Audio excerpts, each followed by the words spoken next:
ಎಲ್ಲರಿಗೂ ನಮಸ್ಕಾರಗಳು. ರುದ್ರಪಾರಾಯಣದಲ್ಲಿ 2 ವಿಭಾಗಗಳಿವೆ, ರುದ್ರನಮಕ ಮತ್ತು ರುದ್ರಚಮಕ. ಎರಡರಲ್ಲೂ 11 ಅನುವಾಕಗಳಿವೆ. ಇವಾಗ ನಾನು ಕೃಷ್ಣ ಯಜುರ್ವೇದದ 4ನೇ ಕಾಂಡದ 5ನೇ ಪ್ರಶ್ನೆಯ ಮೊದಲನೇ ಅನುವಾಕವನ್ನು ಹೇಳ್ತೀನಿ. ಓಂ ನಮೋ ಭಗವತೆ ರುದ್ರಾಯ. ಓಂ ನಮಸ್ತೆ ರುದ್ರಮನ್ಯವ ಉತೋತ ಇಷಭೇ ನಮಃ. ನಮಸ್ತೆ ಅಸ್ತು ಧನ್ವನೆ ಬಾಹುಭ್ಯಾಮುತತೆ ನಮಃ. ಯಾತ ಇಷು ಶಿವತಮಾ ಶಿವಂ ಬಭೂವತೆ ಧನುಃ. ಶಿವಾಶಯವ್ಯಾಯಾತ ವದಯಾನೋ ರುದ್ರಮೃಡಯ. ಯಾತೆ ರುದ್ರ ಶಿವಾ ತನೂರಘೋರಾ ಪಾಪಕಾಶಿನಿ. ತಯಾನಸ್ತನು ಭಾಷಂತಮಯಾ ಗಿರಿಶಂತಾಭಿಚಾಕಶೀಃ. ಯಾಮಿಷಂ ಗಿರಿಶಂತ ಹಸ್ತೆ ಬಿಭರ್ಷಸ್ತವೆ. ಶಿವಾಂ ಗಿರಿದ್ರತಾಂ ಕುರು ಮಾಹಿ ಪುಂಸೀಃ ಪುರುಷಂ ಜಗತ್. ಶಿವೇನ ವಚಸಾ ತ್ವಾ ಗಿರಿಶಾಚ್ಛಾ ವದಾಮಸಿ. ಯಥಾ ನಃ ಸರ್ವಮಿಜ್ಜಗದಯಕ್ಷ್ಮಗುಂ ಸುಮನಾ ಅಸತ್. ಅಧ್ಯವೋಚದಧಿವಕ್ತಾ ಪ್ರಥಮೋ ದೈವ್ಯೋಭಿಷದ್.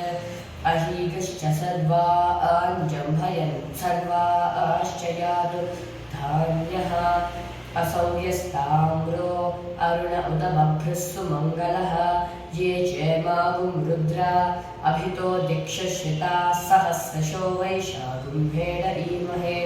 असौ यो वसत्पतिनीलग्रीवो विलोहितः. उतैनं गोपा अदुषन्नदुषन्नुदहार्यः. उतैनं विश्वा भूतानि सदुष्टो मृडयातिनः.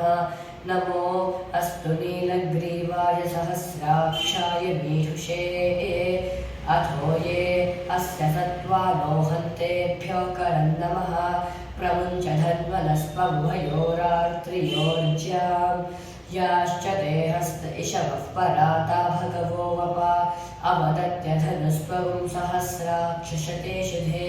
निशीर्य शल्याणां मुखा शिवो नः सुमना भव.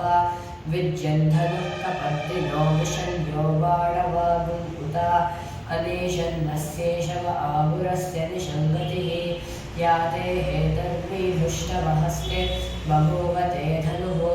तयास्मान् विश्वतस्त्वमयक्ष्मया परिद्भुजा. नमस्ते अस्त्वायुधायानातताय धृष्णवे.